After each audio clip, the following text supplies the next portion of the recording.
Alright, for today's task, hopefully I have enough time. Go ahead and do the front camber and hopefully the rear camber. Shouldn't take that long, but I may have to drop the, the shock strut coilover and get that out of the way just to do the front camber. And I'm not sure if I'm gonna do positive or negative, but I had it set to all the way negative already. It says plus or minus 5 degrees. I doubt it, because the EKGs, they'll say plus minus 3 degrees, and the EF style is like way less of a gap, I guess. So this is the kit I got off of eBay. I just have to make sure one is left and one is right. Made in China. These were like in the center when I first got it, so I pulled them all the way back to negative. Doesn't look that much, but it's something for now. Plus, the driver's side upper ball joint on the control arm is like completely shot. When I'm driving, I can feel it and I can see it. I moved it before and it's sketchy. And then the trailing arms, those bushings, they come in tomorrow. Those are definitely shot, so when I was driving I can feel the rear swaying. Yeah, this is gonna be fun. Pretty much go ahead and remove the wheel. You got your two 17 millimeters up here at the front, and then, well, the ball joint as well. That one is a little covered, two 10 millimeters, and then get the pin out. Yeah, I'm tired. So yeah, double check your stuff. Look at that. That's not fun, especially when you're driving, you hear that. And please use cotter pins. This is a freaking nail. Really? Now that this one's out, go ahead and match up the new one. This thing is like beyond gone, torn out, stripped. I don't even know how to explain this, but this is done for. Looks like it was taken from the junkyard too. Looks like this is our winner. On the right, hopefully it matches up. I'm gonna go ahead and put the little bushings on. I'm gonna toss those away and then slide it back in. I did have to drop the strut, coil over, whatever, so I could slide it up and over. But yeah, I would drop it all the way down from the control arm too, and I left it on the fork. I'm just gonna swap these over here. That lines up, put the nuts and bolts, and then leave these a little bit loose so when it's down, or you can actually put a jack there and apply pressure to the bottom, and then preload these bushings so that way they don't wear out as fast, even though these are already worn out in stock. I was gonna upgrade these, but I don't have much time. Yeah. So what you have to do is slide this back in, make sure you remove that, go over the stock strut, and then line it up in, put the bolts in. Oh damn. Yeah, go over the strut, coil over, shock, whatever the hell you want to call that. And then line up those little two 17 millimeters, pop it up, put the nuts on top, and reassemble it. I'm leaving it negative all the way. Okay, so now everything's mocked up. Go ahead and either put the wheel back on and drop it, and then start tightening things up here and there.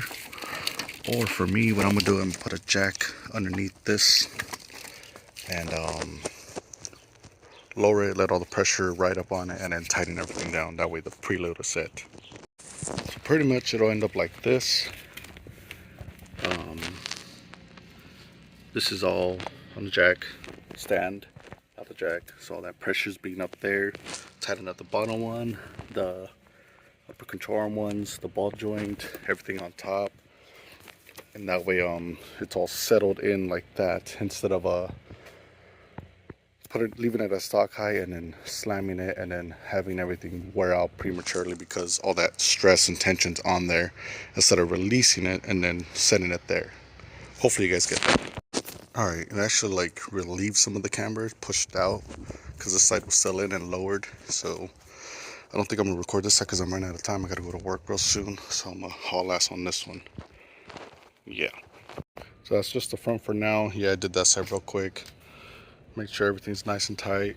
Looks like, I'm not too sure, I need to let it settle, but it looks like it did give it some camber. Not really. If it did or didn't, it helped it out, but I know this is gonna ride a lot smoother than what it did last night. So the front feels more solid now. I don't know how to explain it, but it doesn't feel all over the place. I know the suspension is not the best. It's max speeding rods, blown shocks, but overall it feels better in the front. Alright, today's Thursday. Gotta get my coffee going.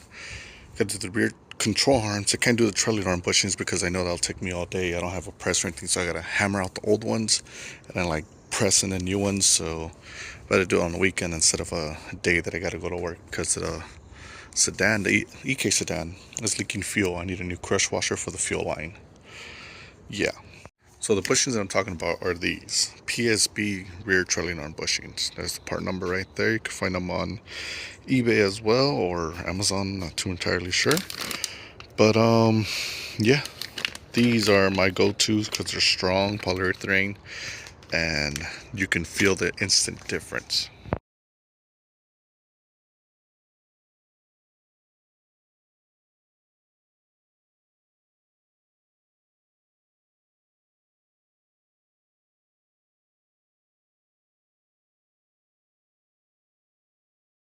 Today's goal is to put the rear camera kit on. It's also an eBay product. God Snow, Godspeed, whatever it is. Yeah, God Snow. Yeah, I mean, these are the version 2, and I always go with these because they don't break as easily as version 1. Flimsy material.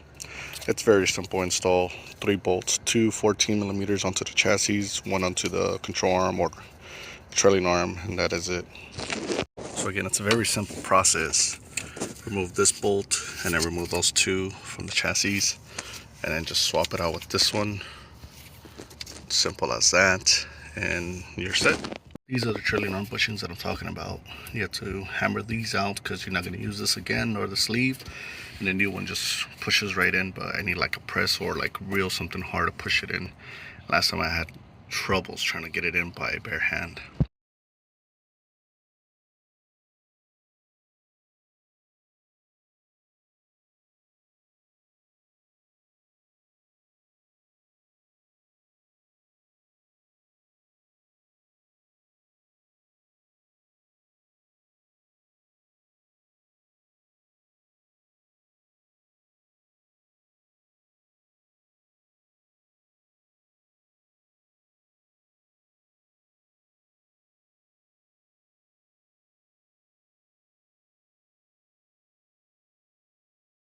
Okay, starting this off a little super late. When the Harbor Freight got some washers, copper crush washers, because I need to fix that shit over there. It's leaking fuel. Gonna take off the fuel rail and then remove all the washers, and yeah, so I can't even drive. I had to push it from over there to over here. I got that piece off. I need this is the washer that came with it. This is the one that's leaking hella bad. I believe it's a 3/4. Ow. Yeah, this little sort from Harbor Freight. Looks like it's gonna come in clutch. Shoot. Could be that one. It could be this one. Looks like we got a match. Oh, yep. So that one's gonna go here, and then these 2 other ones, they're fine. But this kit came with some similar ones. I'm just gonna replace them. If I don't know, man. All this is all mixed up inside the box, so it's a little bit bigger, but it's on the money. That one's on the money. Yeah, so I just gotta find another one. Okay, yeah, might as well shoot some. Go with new ones. I mean, I still want to do the tucked line, but I'm gonna have to cut it, and I don't have time today. I don't know if I can use one of these fittings for something, but I got a bunch of stuff. This is all my stuff that I have for all 3 cars, I guess now. Well, there's one bushing there, and just some other generic stuff. Yeah, all right. Hopefully this works. I'm debating on putting Teflon. I might as well. Might as well put Teflon to be extra secure and safe. All right. Should have bought Teflon, but luckily I have some right here. I know it's not enough left. Yeah, so I'm gonna just put like 2 or 3 layers on each side and then put it back on and give it a test, see if it's not leaking any more fuel. And I'm gonna go ahead and change out that fuel pressure regulator fitting, because I guess it's letting too much fuel in or out, whatever, so it's not building enough pressure. I gotta find those fittings.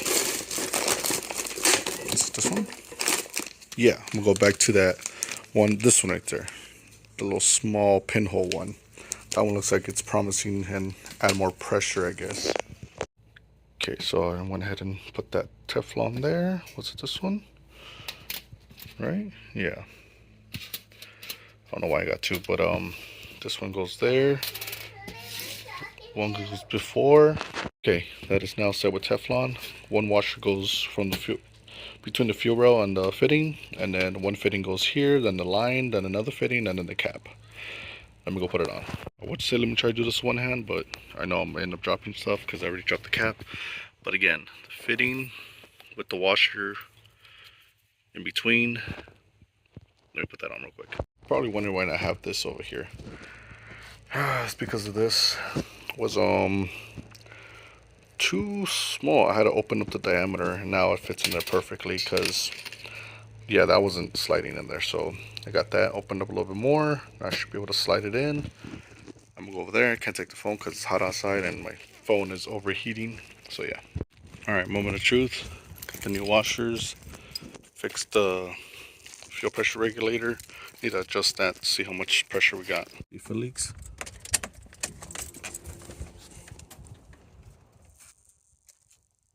No leaks. We're good. Okay, I'm gonna go ahead and fire it up. Definitely no leaks around. We dry.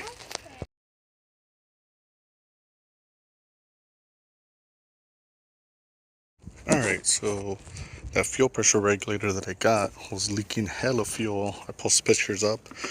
So I had to go back to the stock one. Yeah. So I'm gonna put Teflon on those, and then yeah, kind of disappointed, but hopefully I'll figure that out and get a new one or something. But that's still holding up, hopefully. Alright, I'm gonna slap this on. Take care of this before I lose light. Yeah, the welds didn't hold through because they're nasty booger welds. So I'm gonna go ahead and tack that down real quick and then remove the seat and then just weld the crap out of all that so it's nice and secured. I ain't no shop, but I got my PPE on, which is my sweater, my pants, the gloves. Here's my little test piece to help me add a little bar. So I'm gonna test hit his settings, and then I'll go ahead and hit that real quick, and I don't know, I'll figure something out. Also, I went ahead and changed that tip because the old one was just old. So what the heck? There you go. All right. Oh yeah, duh, it's not gonna work unless I press the button.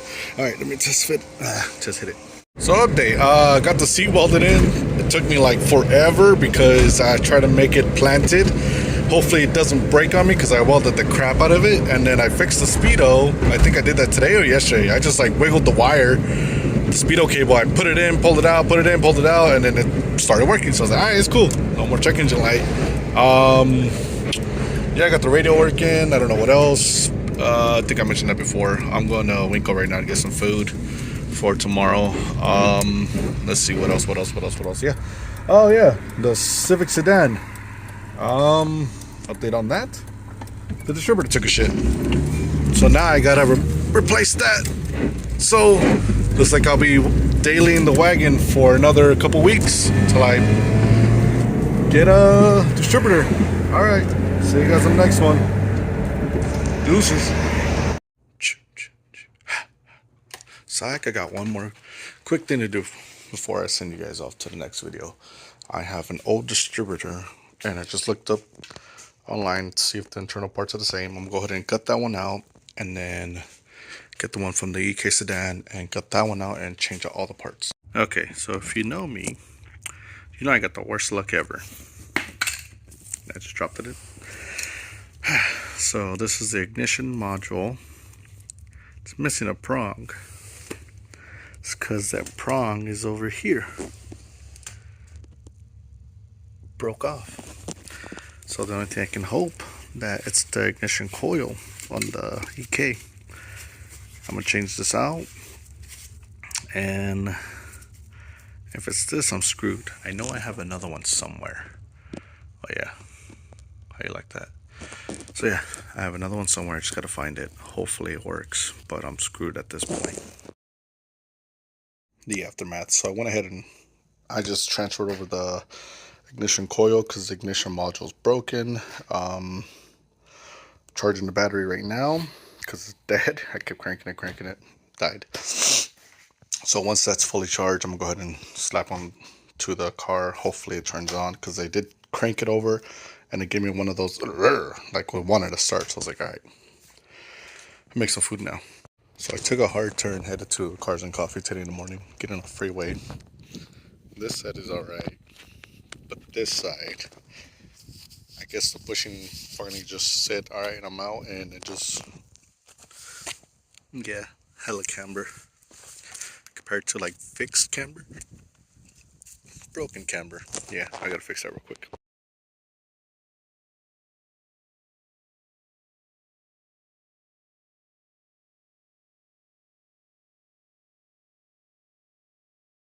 All right, back in the sedan. Yeah, I just changed up the coil, ignition coil, not the module, the coil, and it started right up in a way, full battery. I'm pretty sure that it was flooded with fuel and it wasn't starting, so I don't know what. I just kept cranking it full throttle and it gave me a little pop. I had to keep it alive for a minute, and staying alive now. I gotta figure out what's wrong with the O2 sensor because it's reading lean, but every now and then it'll move. I don't know. Probably bad O2 sensor, E-base though, so probably go back to a stock O2 sensor, or I do have a OEM wideband O2 from the TSX, brand new. Slap that in, see if it works. So I don't see a difference. Just hopefully the wiring schematics are the same. If not, just D-pin or repin. All right, hopefully might be the end of the video. I'm not sure. If not, I'll just record some more tomorrow. All right, if anything, again, deuces. There's one thing that really bothers me is the car smells like gas. I'm not sure if it's leaking. I checked. I did a couple revs, looked around the fuel rail, unless it's just running rich or lean. I have no idea. The only good thing that came out of this was I removed the distributor, checked it all out, blah blah blah, put it back on. I didn't even check timing, I just centered it, and it has a lot better throttle response. Like, hold on, 5% throttle, 10% maybe, 50%, but off 100%. So for this, I think I'm done for now. I might add something here and there. But I also went ahead and changed out the trailing arm bushings, so now they're polyurethane by PSB. I don't know if you can see because I can't see. So yeah, it was upper control, upper camber arm that broke. Went back to the stock for now, and yeah, upgraded bushing. So I'll probably take this to work because it has a full tank compared to that one has a half a tank. So that once the wagon gets sold, either I'm paying bills or rebuilding the transmission. And I ordered some more goodies for this, so hopefully that comes in real soon, because I want to hit the ridge and try this out on the actual track. So it's gonna be fun. Yep. Okay, now I'll see you guys on the next one. Deuces. So currently headed to work, and the car feels much more smoother on the freeway. I don't know how to explain it. You know, the front end, all I need is the front lower control arm bushings, but I don't know if I'm gonna upgrade those yet, but the rear is set. But yeah, it feels pretty good. I don't know how to explain it, but it's bright, smooth. These are max speeding rods coilovers. I got the polyurethane trailing arms, upper camber on the front. Rear stock again, but rides nice. Everything has been set to preload, so it rides kind of like stock. So No issues. Yeah. All right. See you on the next one, guys. I got the whack, whack, whack, whack, whack.